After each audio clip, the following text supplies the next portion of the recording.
Bismillahirrahmanirrahim. Assalamualaikum warahmatullahi wabarakatuh. Waalaikumsalam warahmatullahi wabarakatuh. Alhamdulillahirabbil alamin.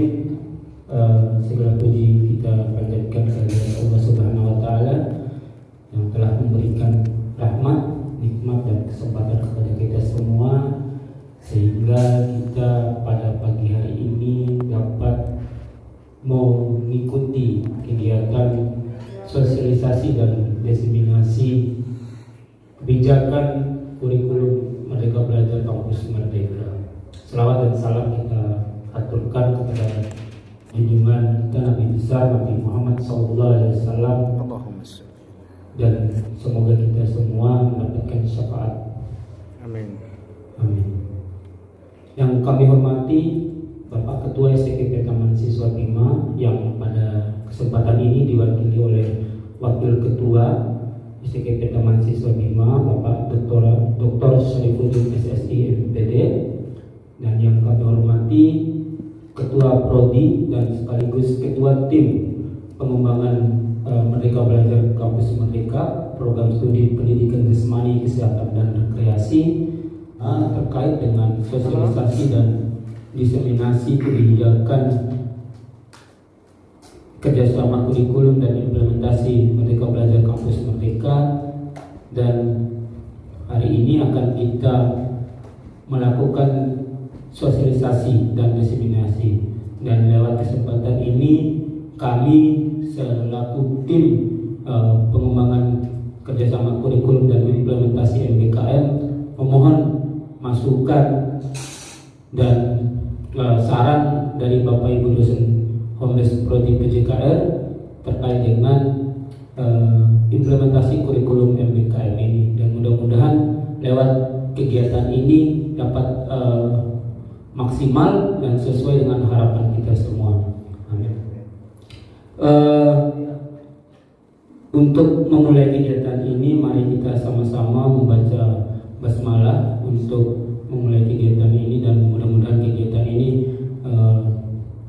berjalan dengan lancar dan bermanfaat untuk kita semua. Mari kita sama-sama membaca basmalah. Bismillahirrahmanirrahim. Acara selanjutnya adalah sambutan ketua, dan yang diwakili oleh wakil ketua Bapak Dr. Syarifuddin SSI MPD. Kami meminta untuk memberikan arahan terkait implementasi kurikulum MBKM ini, dan sekaligus untuk membuka kegiatan sosialisasi dan diseminasi kebijakan kerjasama kurikulum dan implementasi MBKM Program Studi Pendidikan Jasmani, Kesehatan dan Rekreasi. Kepada Bapak Dr. Syarifuddin SSI MPD, waktu dan tempat kami persilakan.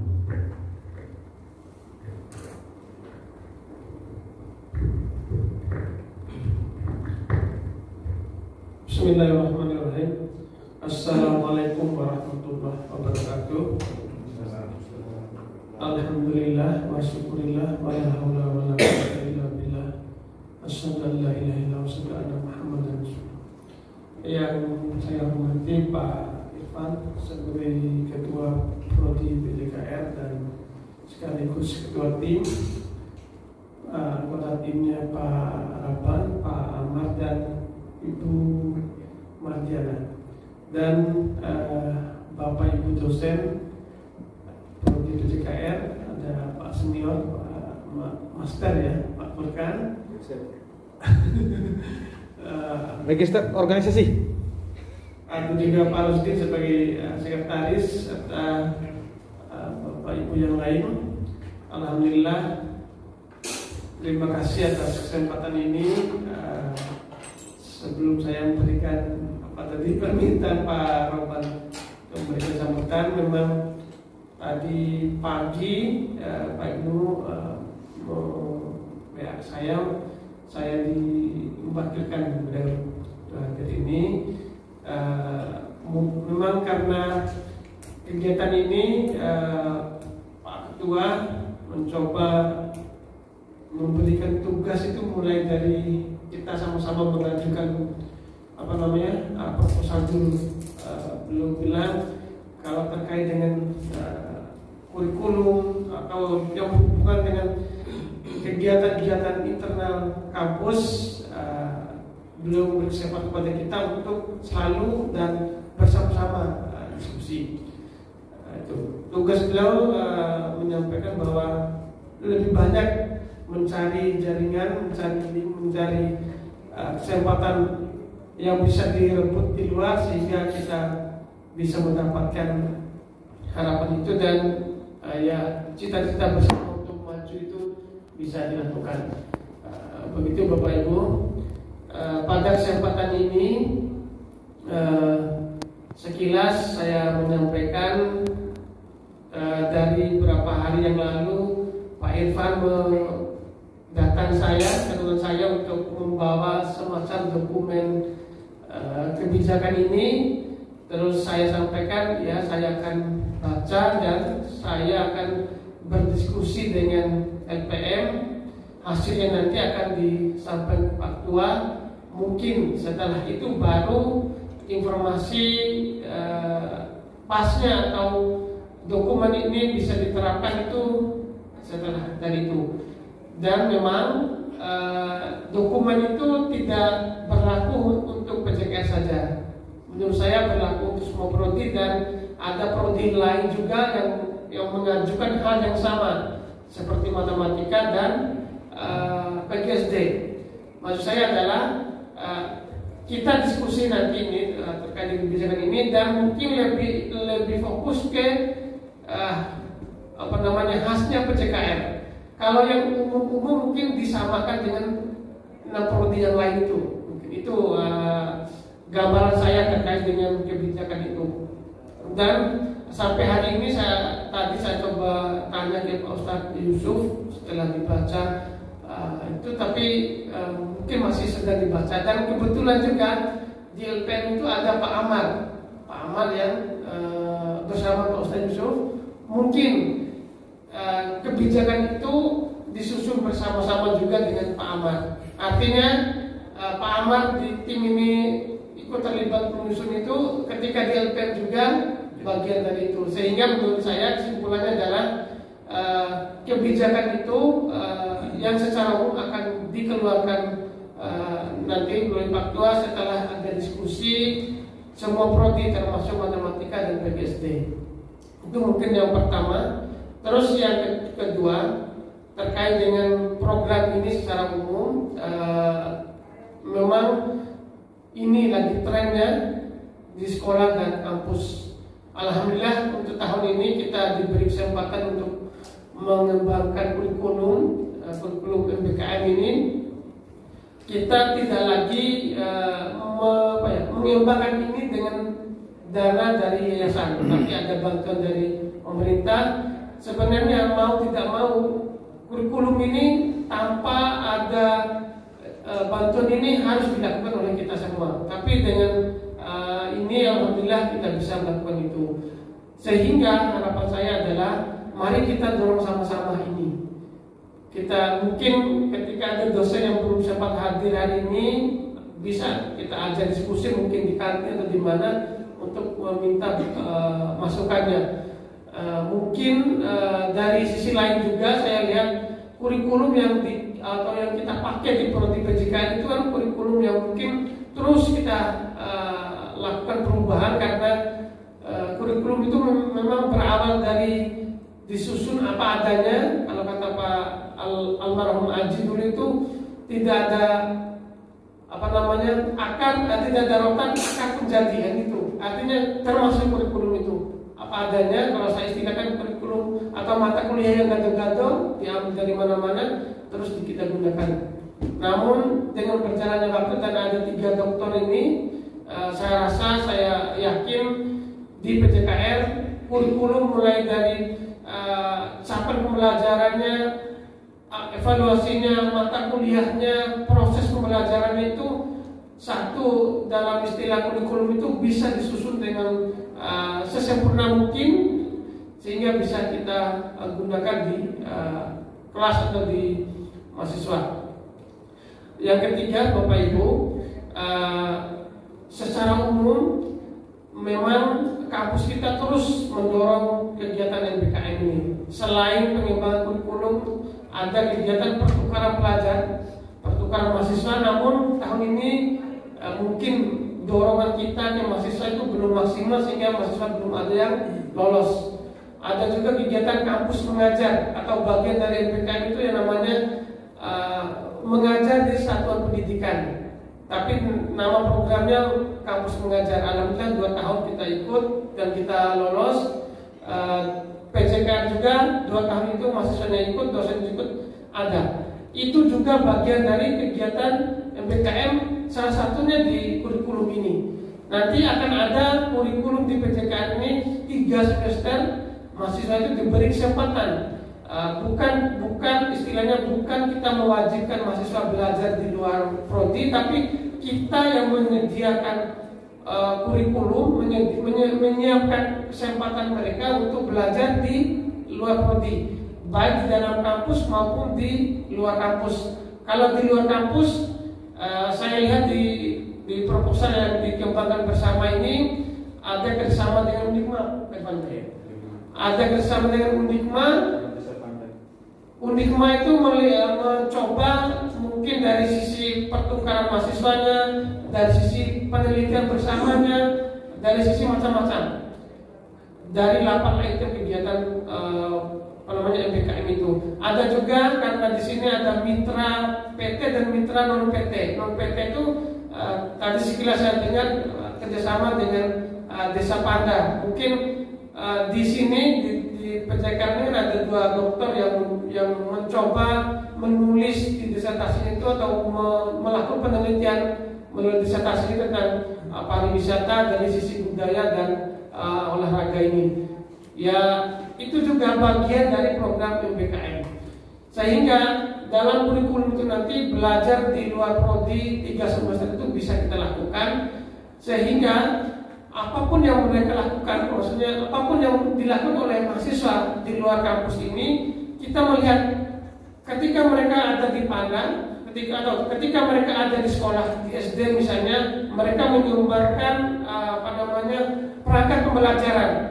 Mungkin di PJKR ada mata kuliah tentang pengembangan media pembelajaran misalnya. Itu langsung diakui. Mereka nanti tidak perlu lagi suruh kuliah di semester berikutnya. Kita akui. Itu dijadikan sah bagi mereka untuk mendapatkan nilai dikonversi ke dalam kurikulum mata kuliah yang ada. Misalnya juga mereka di masyarakat itu penelitian bersama. Mereka menghasilkan apa?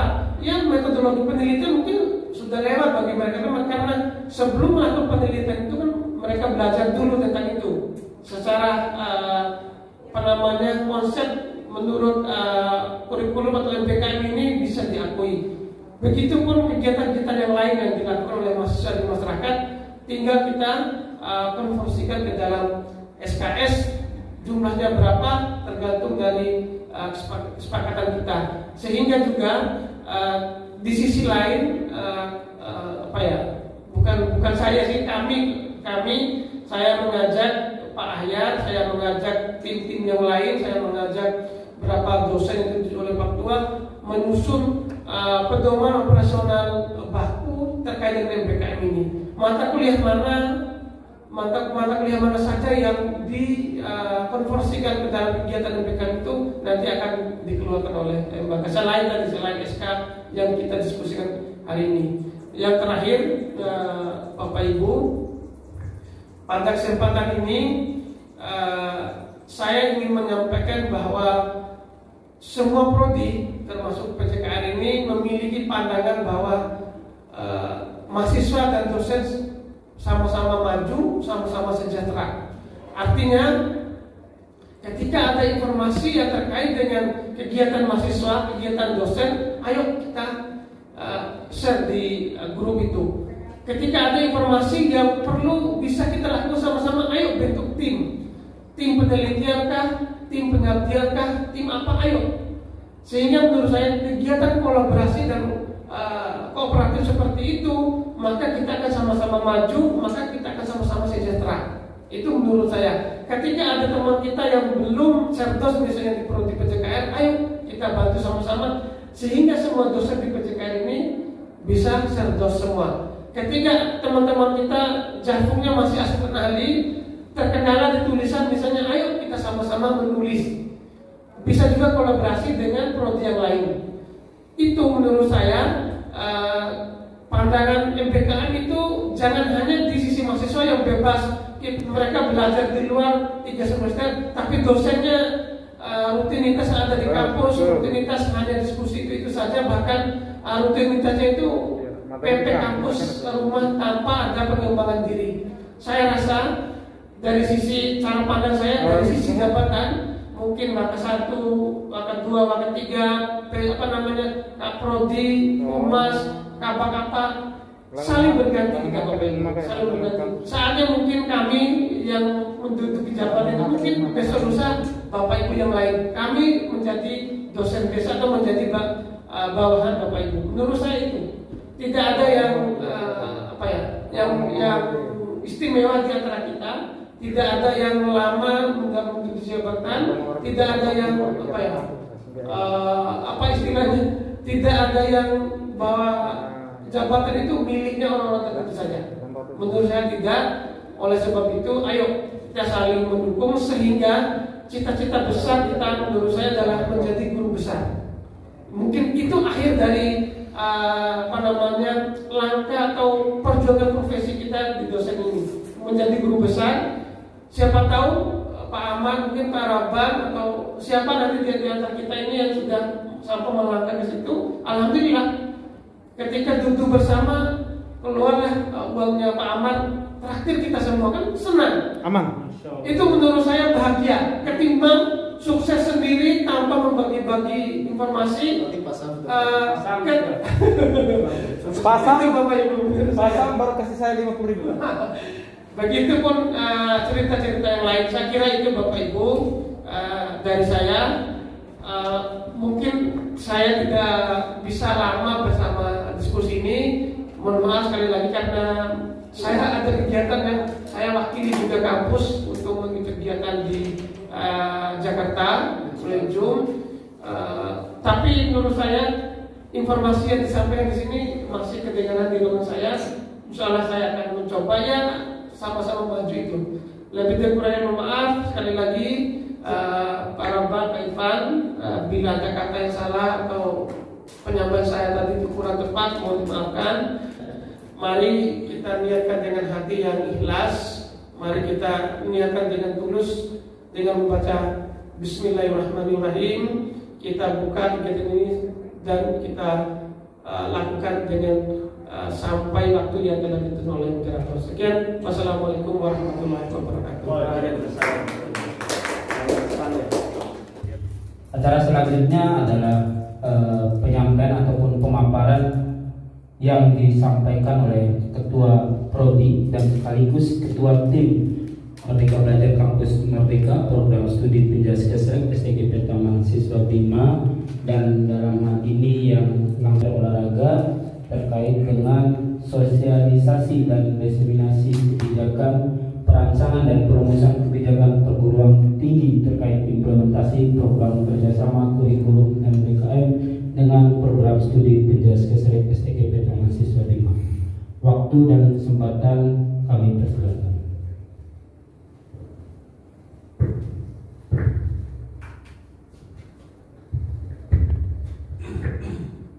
Kami bersama wakil ketua dan ketua inovasi juga dan koordinator, intinya ketuanya ketua nih yang ngajar juga. Artinya semakin tinggi semakin besar tanggung jawab dan kepercayaan, termasuk semakin besar pendapatan.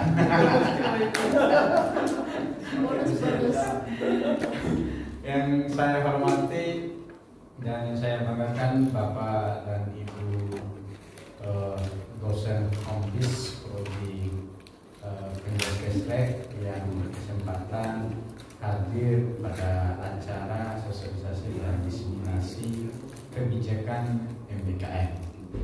Ya, sebelum saya masuk ke materi, sedianya yang diundang itu seluruh dosen yang berkompis di Prodi Penjaskestrek. Kalau di proposal itu hanya yang diniat kita itu hanya 12 orang. 12 orang itu termasuk saya, Pak Ahmad dan Pak Rabuan. Sehingga kita berpikir di tim, nampaknya semua dosen harus kita undang, barangkali langsung ditanyakan di forum ini apa sih MBKM itu, termasuk memberikan peluang informasi tentang capaian-capaian yang sudah dikerjakan oleh Profi, sekaligus ada kesejahteraan. Ini kan peluang baru. Bapak Ibu yang saya hormati, program ini sebenarnya di aturan maksimal timnya 5 orang. Namun kemarin kita menghubungi, termasuk awalnya ini hanya antara yakin dan tidak, yang penting usaha saja gitu. Hanya diskusi-diskusi, minum kopi kan akhirnya jadi juga gitu. Saya sebagai ketua tim Dr. Ivan MR dan kemudian anggota Pak Dr. Rabuan Satriawan, MPD AIFO, dan yang ketiga itu Dr. Khairul Ahmad, MOR AIFO, dan Ibu Martia MTS. Dan kami sudah membagi tugas untuk pekerjaan-pekerjaan ini. Nah, dalam rangka kegiatan ini Bapak dan Ibu, ini kegiatan kali kedua setelah FGD. Ya, kegiatan kedua ini pada tahap pertama itu yakni sosialisasi dan diseminasi kebijakan. Kebijakan ini adalah kebijakan MBKM yang dikeluarkan oleh STKIP Taman Siswa Uniman. Nah, itu yang kita sosialisasikan. Saya langsung saja, ada beberapa landasan kenapa MBKM ini di hampir seluruh Indonesia, seluruh wilayah diberikan kesempatan untuk ikut program ini. Salah satunya kita di Prodi Penjas Kesret, yang tidak semua di Indonesia ini Prodi Penjas Kesret di Universitas dan Sekolah Tinggi Indonesia bisa mencapai kata lolos untuk mendapatkan hibah ini. Artinya ini kepercayaan yang sama-sama kita harus dukung bersama. Nah, kalau hanya tim saja yang dukung atau tingkat institusi yang dukung tapi dosen tidak dukung, artinya ada ketidakpercayaan terhadap program ini. Nah, yang pertama ada Permendikbud nomor 3 tahun 2020. Di poin kedua itu yang pada intinya adalah proses pembelajaran bisa dilaksanakan di luar program studi atau di luar perguruan tinggi. Itu landasan pertama. Sehingga kita harus menyetujui kalau nanti mahasiswa yang ikut program itu, maka dosen berkewajiban memberikan kesempatan. Jangan sampai tidak memberikan kesempatan, tidak setuju. Nah, artinya bertentangan dengan undang-undang. Ya.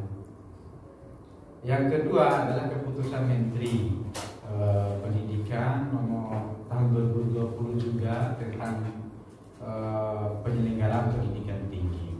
Yang ketiga, karena MBKM ini akan berkaitan dengan kurikulum yang kita terapkan nantinya di Prodi Penjas Kesret, yakni Perpres nomor 8 tahun 2012 tentang KKN ini. Sehingga standar-standar inilah yang kita implementasikan di prodi kita. Nah, ini data-data yang ada, walaupun di RPT juga kita sudah sampaikan. Jadi lulusan kita 90% itu diserap oleh lapangan pekerja. Ya. Nah, artinya hanya 10% saja. Ini kan capaian. Walaupun kita memegang landing, memegang bola voli, gitu kan. Artinya kita di Prodi Penjas Cashback diserap lapangan pekerjaan sampai 90%. Ini target-target yang ingin dicapai dalam program ini. Ini terwujudnya kebijakan, termasuk ini poin pertama, kebijakan ini yang kita sosialisasikan nanti ada 7 bab, ada 39 pasal nantinya. Yang kedua, mudah-mudahan target nanti buku panduan, ya, sehingga nanti kita tidak menyusun lagi kurikulum itu serampangan. Mindset kita kurikulum itu ya mata kuliah, padahal tidak. Padahal itu naskah atau panduannya sangat banyak sekali, ya, yang harus diuraikan seluruh mata kuliah itu. Dan 145 SKS, ya, termasuk di kurikulum ini batas minimal yang kita ambil.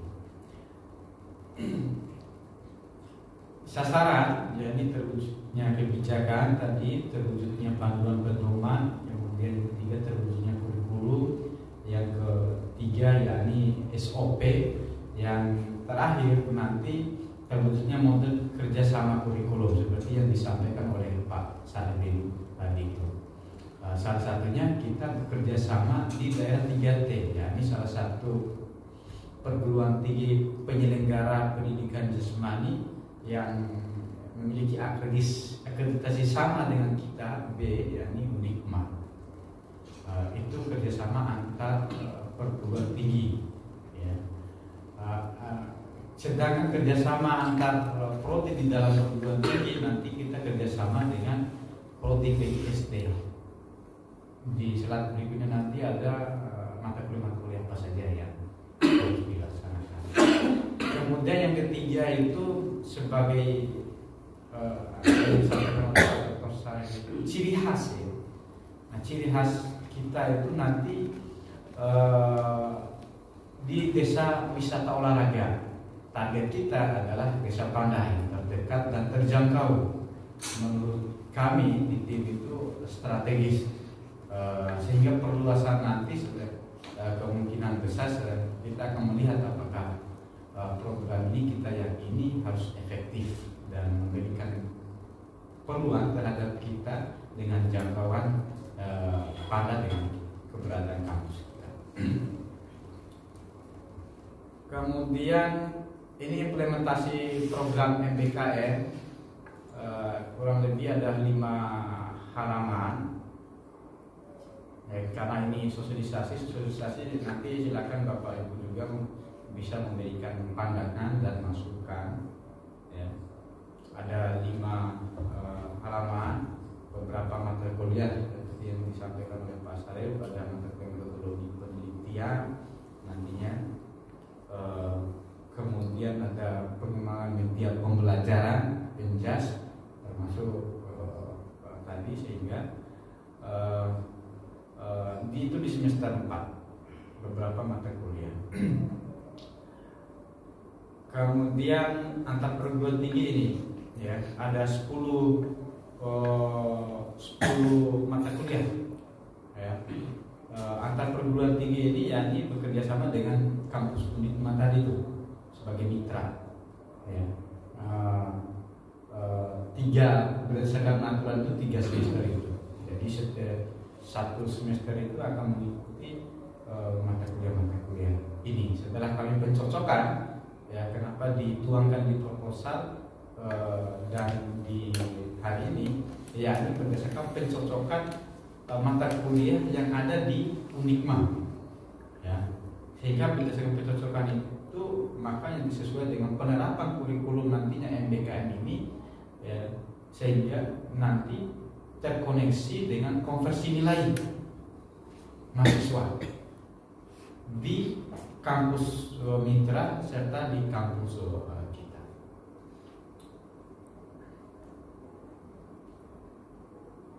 Ini beberapa indikator kinerja utama ikut. Baik, saya lanjut. Boleh sambil minum Bapak dan Ibu. Tegar, Pak. Jangan tegak, ini kan sosialisasi saja.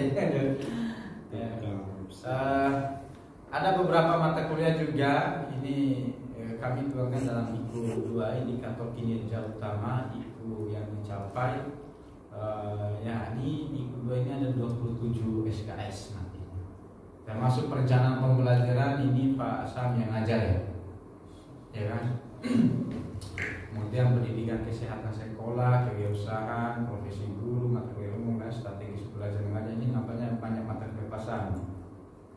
Ilmu kepelatihan, kemudian profesi keguruan. Nah, yang berubah nanti ya ini micro teaching ya. Beberapa pertimbangan karena hampir di beberapa perguruan tinggi tidak ada PPL 1 ya.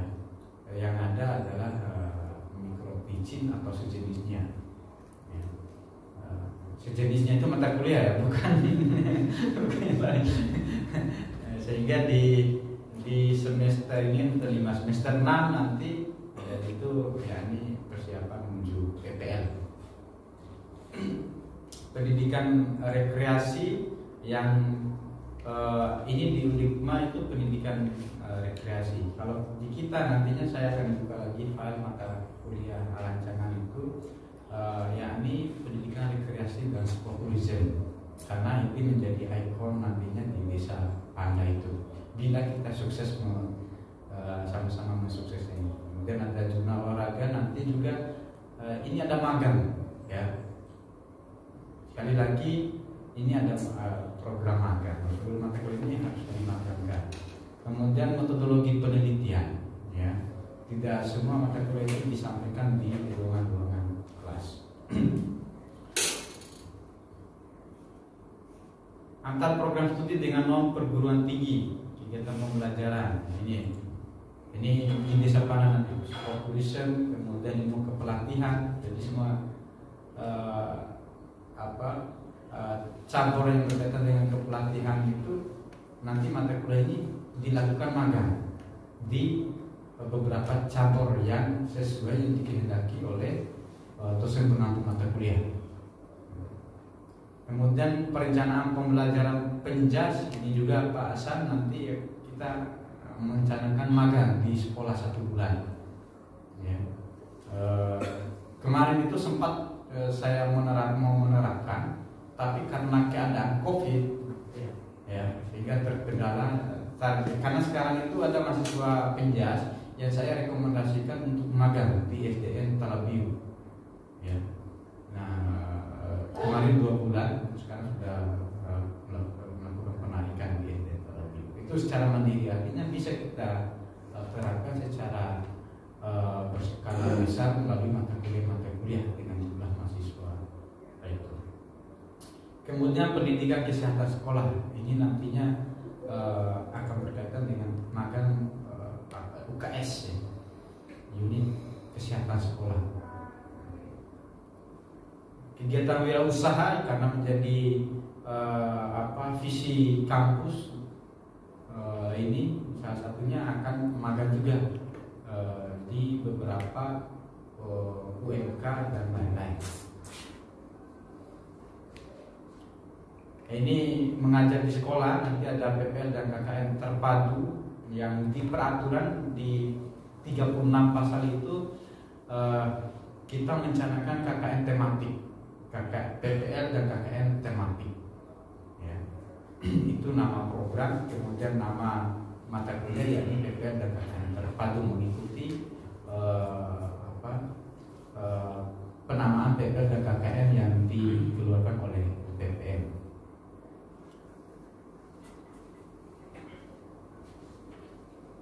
Target capai lulusan ada 3 poin, yakni mahasiswa memiliki keterampilan dalam mempersiapkan diri sekaligus beradaptasi dengan dunia kerja. Ya.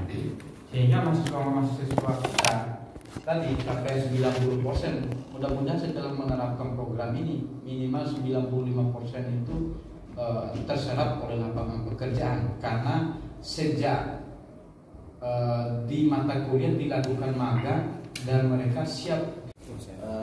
Program MBKM ini kan ada 3 prodi. Nah, terkait dengan pasal Nah, pasal ini apakah sama-sama yang diajukan dulu dalam yang merancang itu dari 3 yang lulusan itu untuk rujuk ke Ketua STKP Mahasiswa dalam memetakan pasal ini apakah sama? Nah, karena kita bicara perguruan pasangan ini, kalau saya melihat tidak boleh yang berbeda dalam pengajuan ke Ketua STKP Mahasiswa. Nah, yang kedua yang saya ingin itu adalah tentang mata kuliah yang menjadi ini rujukan dan mata kuliah atau yang pastikan kami memang menunggu hasil kerja itu sehingga bisa segera kita terapkan. Saya kembali kepada sejarah kita yang mendapatkan akreditasi B kemarin. Biasanya idealnya memang kurikulum itu harus diganti setelah reakreditasi. Nah, poin pertama yang mau saya sampaikan di sini adalah apakah kapan kurikulum ini mau diterapkan? Karena memang kurikulum ini tidak bisa diterapkan di tengah jalan, jadi harus dimulai pendekatannya tersendiri. Seperti pengalaman kita di tahun 2013, 14 dan seterusnya, ini kan mengawinkan kurikulum itu tidak bisa dikawinkan karena dia berdiri sendiri. Suku kawin ada anak. Iya. Rapat masalah kurikulum, dan kurikulum ini kita waktu zamannya Pak Ika dulu itu mengacu ke UNM Malang istilahnya, Pak Ika Arif Wirahman. Dan sekarang kurikulum kita itu memang Penjas itu mengacu pada pendidikan. Kita kan arahnya ke pendidikan, bukan ke pelatihan dan ke GSD-nya atau profesional terkait dengan kurikulum Merdeka Belajar. Untuk kurikulum ini apa kita sesuaikan dengan kampus Merdeka ini atau kurikulum lama itu kita ganti?